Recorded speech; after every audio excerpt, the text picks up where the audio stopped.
kemungkinan sudah dapat meneliti isu-isu pokok.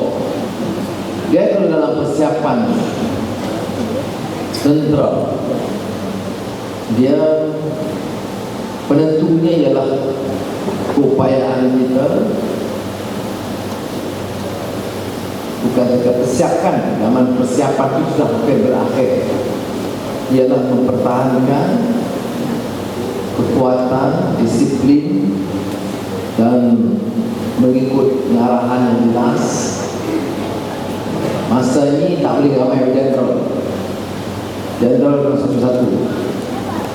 Jadi kalau kita betul-betul jelas mengenai ini, clear dan sepakat, saya percaya kita boleh menang, bukan dari Perak tapi juga menawan keberadaan, insyaAllah.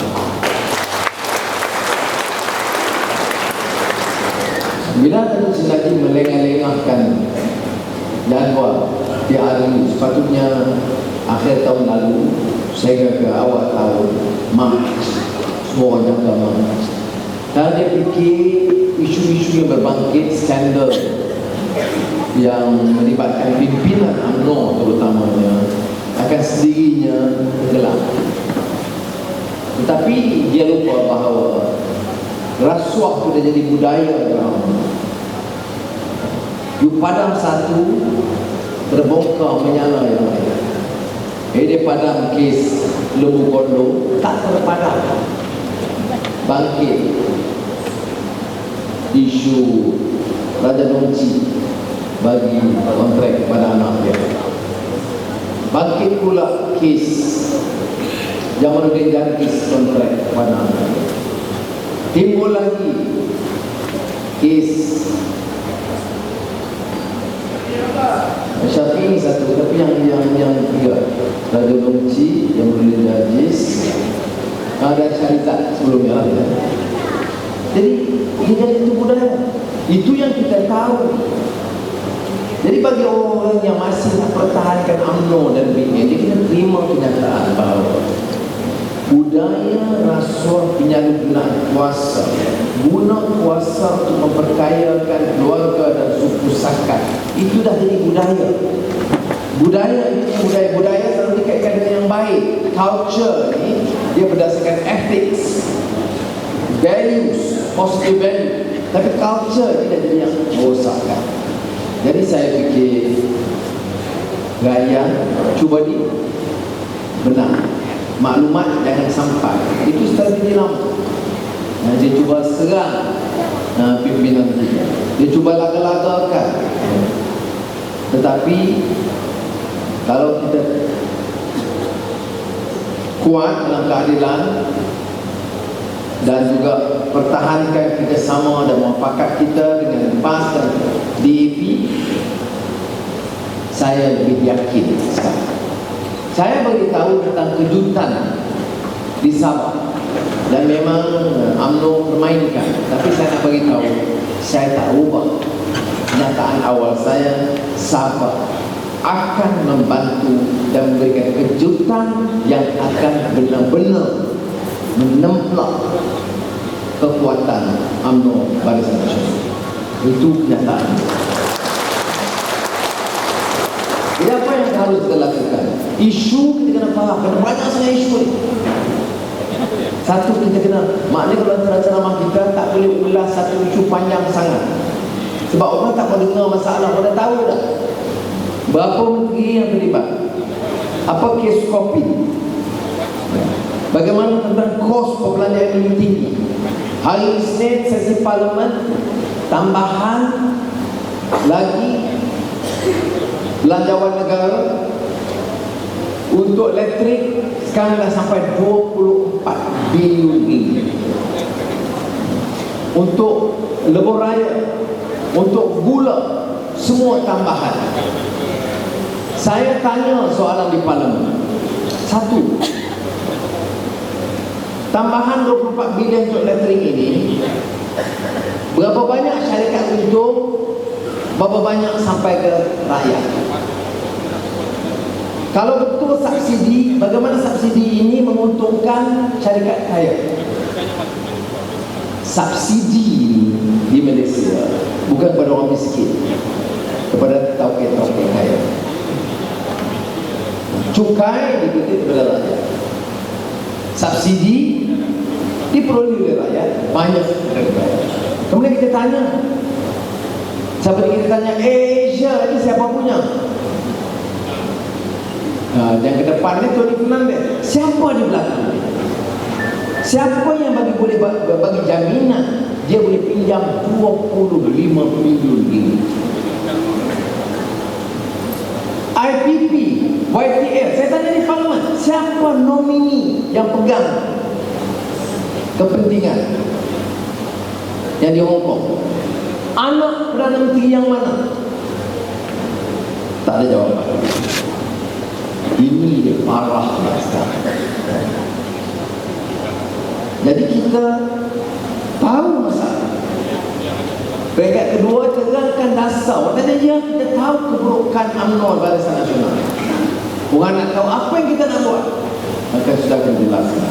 Daripada harga minyak, kepada PTPTN, kepada harga gaji minimum, dan bagaimana kita boleh tingkatkan pendapatan negara dan pelaburan. Itu tujuan dasar. Akhir, kerana saya pada jadual lepas ni, saya ringkas, ialah soal kita dalam. Sudah tahu tahun 2008 kita tunjukkan tokoh-tokoh. Kalau calon negerinya banyak keputusan negeri tentu. Dan saya memang terlibat dalam memilih calon-calon parlimen. Jadi saya juga akui pada masa itu dalam keadaan terbatas, korek-korek adalah menjadi jadi lompat sebagainya, dan saya beri bertanggungjawab. Sebab itu kali ini saya nak ulang, ketua cabang ada, pimpinan negeri ada, saya nak beritahu.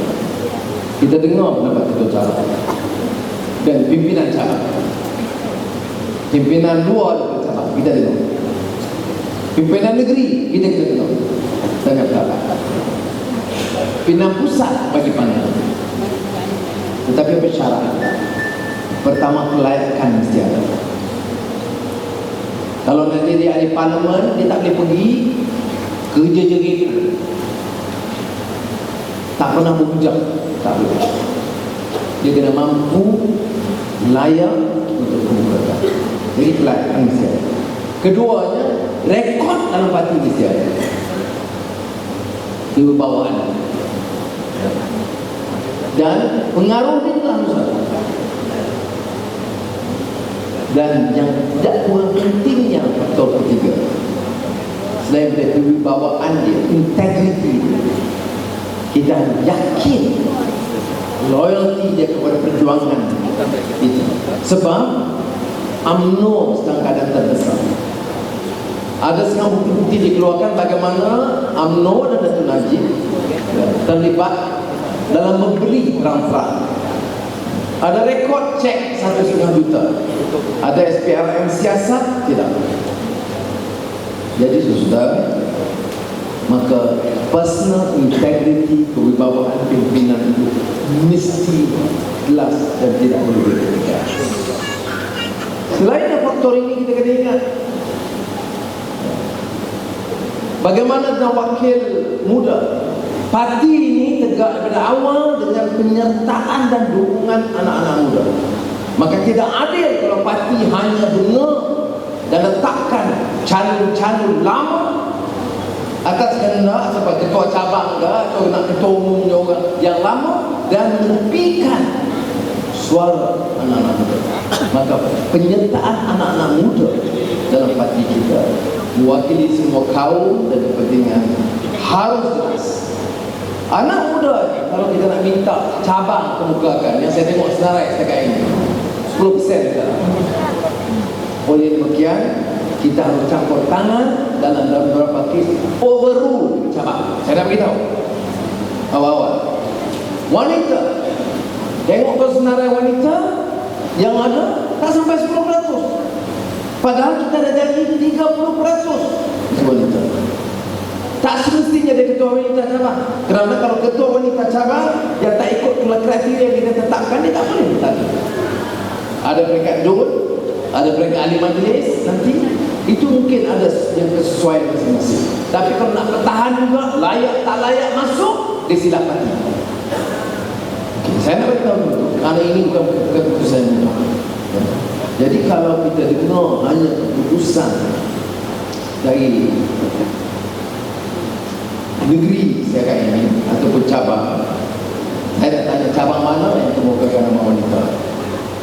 Jadi kalau tunggu tak cukup, undi kita nak wanita, kerja kita nak wanita, calon kita tak layak.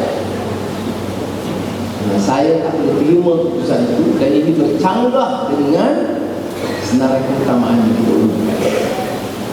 Kalau tidak ada, kita bawa dari mana-mana yang luar yang ada. Tak semestinya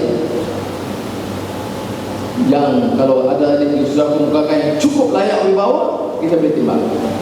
Kalau sekarang isi, nak ini kena kota wanita, asalkan nak isi kota wanita paling tak layak pun tak boleh. Tak boleh. Kan syarat kelayakan tak boleh tolak langsung. Sama ada orang pimpinan cabang atau angkatan muda atau wanita, syarat kelayakan tak boleh kita tolak langsung.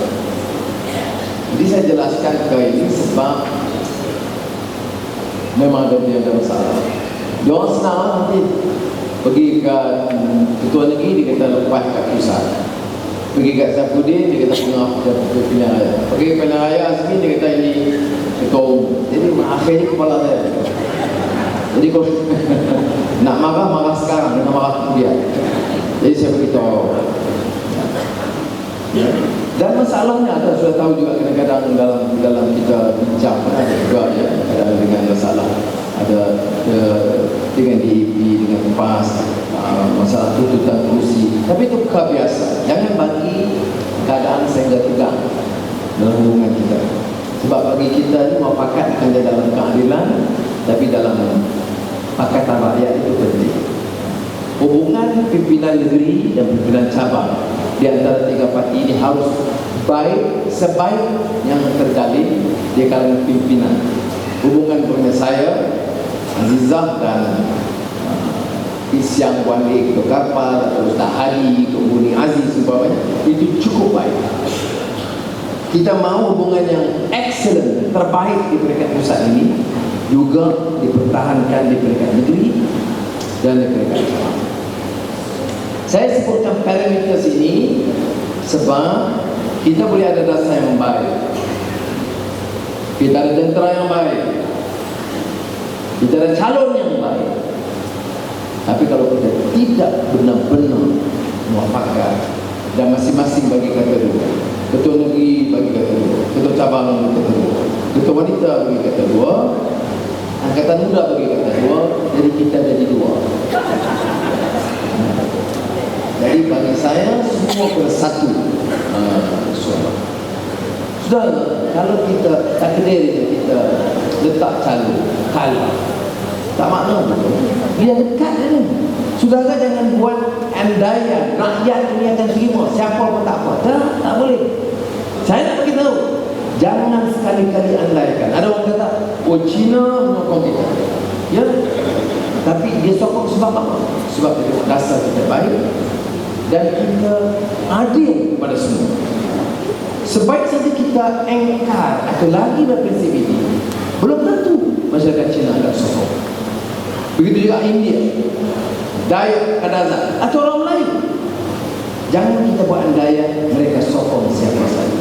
Mereka tengok tokoh parti ini, parti Islam, parti reformasi. Tokoh yang ditonjolkan mesti mampu bawa agenda perubahan dan reformasi. Layak, semua layak nak jadi calon. Kalau orang tak fikir layak, dia fikir layak. Ini yang susah. Jasa, banyak jasa. Sebab tu sekarang saya boleh jumpa waktu saya yang paling susah sekali. Sebab bila saya cakap dengan Datuk, tahu tak? Masa Datuk tahu dalam penjara tu, saya kerja habis-habis. Allah, saya dah betul-betul lemah saya. Sebab masa saya susah, masa derita, orang yang kerja Jadi sebab saya kata, Datuk tak tahu. Datuk masa tu duduk rehat, jadi ingat saya makan lagi, kena biar lah. Kami yang kerja. Saya tak nak tinggal. Sebab itu, cabang, pimpinan cabang, walaupun cabang itu kecil, tak ada menaruh sangat, kita tetap harus hargai dan ambil kira mereka. Tetapi kita nak letak calon di bawah, kita kena menang. Susah. Saya tahu tak, saya boleh pergi kadang-kadang di market, campaign, ya. Saya pergi market di market, pasar.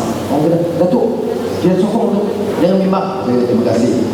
Tetapi calon baik-baiknya tau. Ya, dia sokong tapi dia peringat dengan calon dia baiknya tau. Jangan itu macam kakak lompatnya, tak mau. Ya, dan mesti wakil rakyat mesti latihan dia. Jadi dia sebut kau. Saya ucap terima kasih kerana kebanyakan rekod prestasi wakil rakyat kita baik. Kadang-kadang prestasi wakil rakyat kita baik tak semestinya kalau prestasi di bawah baik, tak semestinya. Kadang-kadang dia tak kita menjadi sabar. Dia rekod prestasi dia baik, tak semestinya kita ambil sebulan jadi calon. Kerana mungkin kita dengan anak dia jadi speaker Dewan Undangan. Jadi jangan gimana kita tak boleh nak.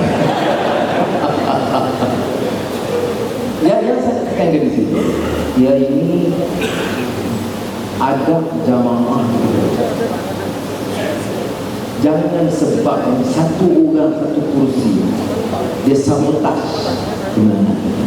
Kalau menang, you tenaga penting, you kerja jasa daripada 98, you tak jadi calon.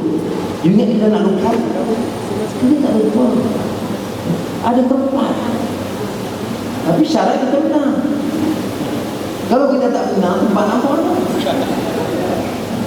Jadi sebab itu saya kata, kalau kita menang, cuba tengok dalam jenderal parti, bukannya Pakatan Rakyat, juga dalam Barisan Nasional, semua parti mereka, tak semua yang tak bertanding, yang bertanding itu saja yang kena ditunjukkan.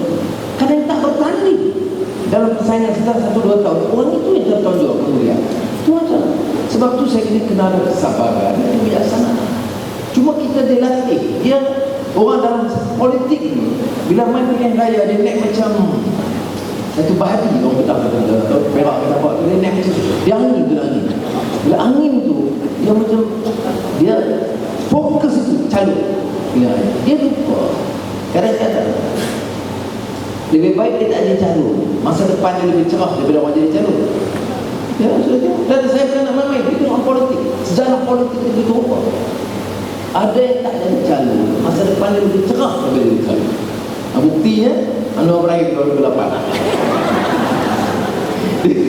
Saya tak calon 2008. Ya, tapi enggak cerah sikit daripada itu. Kerana tak tentu. Dia tak jadi calon. Calon itu benar. Mereka calon itu mati. Peluang dia naik juga. Jangan peluang mati pun. Tapi saya beri contoh. Cuma saya tak mahu saya tahu kita cakap macam mana pun masalahnya mana. Sebab itu saya beritahu kepada pimpinan hati politik, selesai dekat cabang dan negeri, kemudian mari kepada JPRP dan tentulah sampai kepada Presiden dan juga kepada saya untuk terpaksa bincang dengan baik. Karena saya tengok kalau saya senarai yang diberikan tak cukup tokoh-tokoh muda, tak cukup wanita, tak cukup tokoh-tokoh yang kaliber mereka nasional untuk kita tonjolkan ke atas. Itu kita ingat. Kalau orang macam kata yang kita tak tonjol, tengok kalau barisan orang muda itu, kalau kita tak tonjol, siapa tu? SIM Sesen di Pulau Pinang. Sampai mungkin ada ground. Di Kamengkai memang dia jatuh, dia ucai memang. Tapi SIM dia yang berdekat, Rafizi, Nik Nazmi, Nuriza, itu orang yang tidak ada ada base di cabang dekat awal. Tapi boleh tak orang kata bahawa silap kita kena push SIM untuk bertanding, atau Nuriza atau Rafizi tidak bertanding masa tu, masa dia kerja dengan Petronas, tapi dia aktif sejak 98. Ada orang tidak tahu, ya? Dia aktif dengan sejak 98 masa dia student. Now sekarang itu Wong Chen ataupun Surendra, dia orang yang barisan muda. Saya tengok, saya menyesal kita kalau kita tak prepare.